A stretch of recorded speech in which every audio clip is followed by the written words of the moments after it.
Olá pessoal, tudo bem com vocês? No meu último vídeo eu mostrei minha carteira caindo, né? Mas com empresas saudáveis. E hoje eu vou trazer para vocês o raio-x sobre a Magalu, né? Muita gente acha que caiu comprou, mas como contador eu te digo, muito cuidado com essa armadilha de valor, tá bom? Então trouxe um material aqui bem bacana para vocês, espero que vocês curtem aí. No final, vocês aí coloquem sugestões no comentário sobre o material, se foi de ajuda ou não, tá bom? Mas vamos lá então. O panorama do varejo de 2026, né? Trazendo aqui da Magalu. Então, quais os três grandes pilares da crise da Magalu? Margens estreitíssimas, como a gente já viu naquela análise do vídeo anterior, que eu comparo a Raia Drogasil com a Magalu, que são empresas de varejos, né? As margens são bem estreitas, então esse é o primeiro pilar. O segundo é os juros versus o EBITDA, né? Você vê os juros aí tá alto, em torno de 14,25%. E o custo logístico, né? Então, para vocês terem uma ideia, no varejo de bens duráveis, a luta é por centavos e a margem líquida da Magalu é de 1%. Então, a gente não tem espaço para erro, como a gente viu no Investidor 10, quando eu trouxe para vocês ali a análise dos índices ali para vocês estarem mais certinho do que a gente como contador, como controle, a gente meio que audita na empresa, né? Vou falar auditar, mas meio que a gente olha antes de entrar, né? Num ativo para ver se ele faz sentido com a nossa estratégia que é de renda passiva ou não. Nesse caso, eu estou trazendo para vocês aqui, vamos ver a conclusão no final, né? Então, o lucro operacional positivo, o lucro operacional positivo, o EBITDA, é, ele é mais o resultado financeiro, assim, dos juros da dívida, né? Então, assim, o que que acontece? Ele consome o caixa antes da grana entrar para o acionista. Então, assim, vocês vão entender aqui no decorrer da análise que como que esse dinheiro não chega na mão do acionista, né? E o que que acontece também? Esse crescimento de receita, ele exige mais capital de giro da empresa, né? Do que a empresa afeta. Então, ele tem um efeito tesoura também. Então, ele tem um efeito tesourinha aí que a gente costuma falar. E o consumidor, ele trava nas compras parceladas. Então, assim, com juros altos, o cara vai travar nas compras parceladas, né? Então, assim, com juros altos, você vai fazer grandes financiamentos, você vai fazer grandes compras? Você não vai, você vai dar uma segurada ali no seu caixa. E tem o custo logístico também, que tem aí a grande briga com a Amazon, Shopee, que força o frete grátis, não tem como, né? E, e, a- e acaba impactando ali o nosso fluxo de caixa. O efeito tesoura, como eu comentei com vocês, quando ele ocorre? Ele ocorre quando, quando o crescimento da receita exige mais que o capital de giro do que a empresa consegue gerar internamente. Ou seja, que a gente está vendo os efeitos. Ó, Selic alta encarece o financiamento do estoque e o consumidor trava a compra parcelada. O cara não vai comprar com juros altos, né? O cara não vai comprar. Só em extrema necessidade ali mesmo, o cara vai fazer suas compras. Então aqui a gente traz o comparativo de eficiência do ROIC. No vídeo anterior eu expliquei para vocês no detalhe o que é o ROIC, mas só para não deixar é, na mão, coloquei aqui, ó, o ROIC.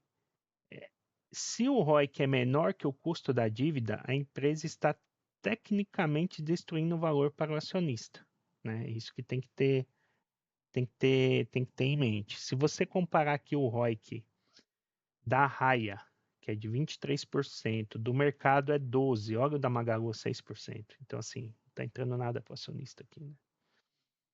Então, assim, a empresa ela apresenta fragilidade operacional e baixa margem de lucro. Então, é isso que a gente tem que ter em mente, né? É isso que a gente tem em mente. Se vocês voltarem no vídeo anterior e der uma olhada lá, A margem líquida da Magalu, se não me falha a memória, é de 1,2%, é bem crítica. E o EBITDA é 1,59 vezes. Até o EBITDA é moderado, mas, sim, a gente quer grana no bolso. A gente, como acionista, a gente quer grana no bolso, né? Seguindo aqui para o próximo slide, a gente tem o histórico de lucro líquido da Magalu. Faltou colocar os números para vocês, mas para vocês verem, ela deu uma caída, vem subindo aos poucos aí o histórico de lucro líquido, mas é aquilo, não está entrando grana na mão do acionista, por quê? Porque o juros está alto, o consumidor está comprando menos, né? E aí já mata, e fora aí tem os fretes também das concorrentes, Shopee, como a gente viu ali, acaba matando a Magalu nesse sentido, né? Então aqui, ó, trazendo os indicadores fundamentais, é 1,2 mesmo, ó, a memória tá boa.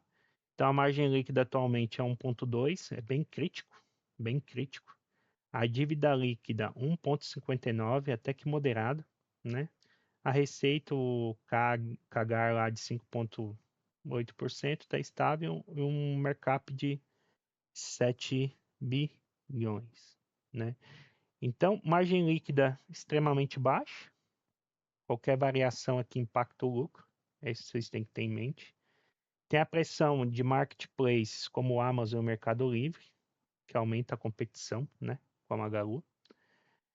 Estrutura de lojas físicas aqui que pesa bastante. Gera custos fixos que dificultam a competitividade com essas lojas digitais, né? Então, por isso que a Magalu ela vem sofrendo um pouco. Então, tem o risco de capital, que a gente comentou, que aposta na queda da Selic, não na gestão, né? O ROIC inferior ao VAC, que indica destruição de valor, aquilo que a gente já comentou anteriormente lá. É bom, pessoal, quem está vendo esse vídeo, dá uma olhadinha no vídeo anterior, que tem lá tudo detalhadinho, que é o ROIC, o VAC, enfim, né? Para que vocês aí não fiquem totalmente perdidos antes de entrar numa ação, né?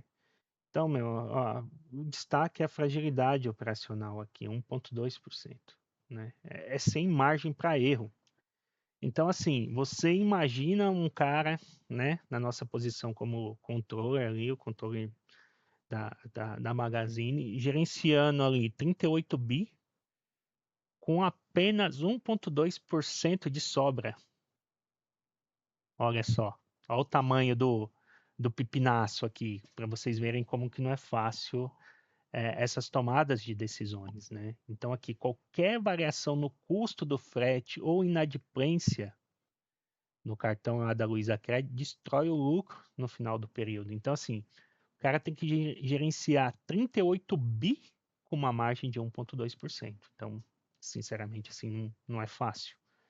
Então, esse é o outro lado que vocês, como investidores aí, iniciantes, ou até quem já investe há um bom tempo, tem que olhar um pouco por carinho em relação aos números, né? Então, a gente tem a pressão dos mercados, né? Como comentei ali, um pouco, não quero ser repetitivo, mas é para vocês frisarem que a competição ela mudou, né? A Amazon, o Mercado Livre, possui ecossistemas que permitem queimar caixa em logística para ganhar escala, e o Magazine Luiza não. Aquilo que eu comentei com vocês.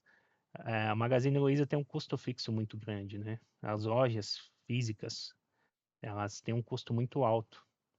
Então, essa luta, essa competitividade, ela até é meio covarde nesse sentido, né? Apesar que a Magalu também vende aí tem o seu e-commerce, mas aposta muito em loja física, né? Então vamos lá, assim, sem mais delongas, o vídeo não ficar muito grande também, que eu sei que todo mundo aí tem outras coisas para poder fazer. Então a ideia aqui, como eu comentei com vocês, é trazer para vocês aí um ponto de vista diferente dos influencers, né? Dos influencers de finanças. Então, quais as conclusões aqui para a alocação? Então, ó, risco de capital. A tese da Magalu hoje, isso aqui é muito importante, pessoal. Isso aqui é a conclusão mesmo de tudo aquilo que a gente vem fazendo, comparando a Magalu aí com a Raia Drogasil. Então, o risco de capital, né? A tese de Magalu hoje, ela é uma aposta. Ela é uma aposta. Ela é uma aposta na queda drástica da Selic. Então, assim, o juros está alto, não quer dizer que ele vai ficar alto sempre, vai ter que, esses juros uma hora vai cair, mas hoje é uma aposta nessa queda, né? E não apenas na competência da gestão, né? Você vê que a gestão está gerenciando ali 38 bi, tem uma margem de, vamos falar, uma margem de erro de 1,2%, né? Assim, muito pequena. Tem a parte da eficiência, né? Enquanto o ROIC foi inferior ao custo de capital, o VAC, a empresa está destruindo o valor contábil. Isso não tem como fugir, realmente está destruindo. E o perfil do ativo. Hoje, o ativo da Magalu, ele é um turnaround. Ele é um ativo de recuperação. Para você que investe em dividendos, ele não deve ser a base de uma carteira conservadora de dividendos. Para isso, a gente tem outros ativos. O que que é esse turnaround que a gente fala? É o famoso caiu, eu compro, subiu, eu vendo, né? Caiu, eu compro, subiu, eu vendo. Então, assim, hoje é um ativo mais para quem gosta do buy and hold, que a gente comenta, né? Então, assim, pessoal, ó, tentei trazer de uma forma simples, rápida, para quem tem poucos minutinhos aí para poder tá acompanhando, né? A gente sabe aquilo que eu comentei com você, a gente tem a consultoria, né? Que a gente faz, então, para empresas, enfim, carteiras, tudo isso a gente faz. Mas lembrando aqui, a ideia é que do vídeo é totalmente educacional, para que vocês saibam em onde procurar as fontes, onde olhar, Investidor 10, Status Invest, o que que eu olho, site Fundamentos, enfim, o que que eu olho ali para poder estar mais próximo do número, entrar no RI das empresas, ver o que está acontecendo, entender um pouco o mercado, os juros, né? Você vê como tudo impacta os juros, o custo logístico, onde está impactando, o que está acontecendo, para que você não caia ali em furadas, né? Não coloque seu capital em simplesmente aposta. Investimento não é aposta, pessoal, né? Isso que vocês têm que ter em mente. Eu invisto a longo prazo, mas eu faço esses turnarounds também. Isso aqui eu faço, é natural, né? É natural. Por exemplo, aqui eu vou pegar um exemplo rapidinho aqui. Não, vamos falar da Magalu mesmo, porque a gente vai misturar as coisas. Vou pegar aqui o gráfico da Magalu, por exemplo. Então, ó, quando tem esse tipo de oportunidade, vou trazer um pouquinho mais para cá. Olha aqui, ó, como caiu, né? Olha aqui como caiu. Ela fez essa baixa aqui no dia 23/10, subiu um pouquinho, subiu cerca de 10%, caiu. Quando ela cai aqui, ela cai mais 11%. Para mim foi um sinal de entrada aqui na época. Eu fiz essa entradinha aqui ó, atrás. Isso aqui eu lembro, por isso que eu estou trazendo aqui para vocês, tá? Então, eu faço esse turnaround. Então, aqui eu lucrei aqui, né? 23% do capital que eu apliquei. Então, assim, não é um ativo que eu recomendo para quem quer investir a longo prazo para dividendos. Mas dá para você ganhar uma graninha aqui no curto prazo no swing trade. Lembrando que não é recomendação de compra e venda, eu estou falando o que eu faço, tá, pessoal? E o mercado ele dá oportunidades. Então aqui, eu entrei aqui, eu lembro que eu entrei nessa baixa, 7,66, 67 por aí. Saí aqui no 7,83, a primeira saída, e dei mais uma saída aqui nos 8,61, né? E depois eu não entrei mais. Para mim, não ia fui olhar outros ativos e meio que ignorei esse movimento aqui. Fui entrar de novo aqui no final, né? Que ele já provou aqui, caiu, veio nessa alta e baixa. Quando ele bateu aqui quase a mínima que eu tinha comprado, um pouquinho abaixo da minha primeira saída lá atrás, eu comprei um pouquinho aqui. Aí ela caiu, aquilo que eu falei da paciência, ela caiu, eu comprei mais um pouquinho aqui, subiu, eu ganhei mais um pouquinho aqui. Hoje, devido como está os juros, como está todo o cenário, hoje Eu não entro aqui. Eu prefiro esperar ela fazer um outro movimento grande de subida, caída, para poder subir de novo.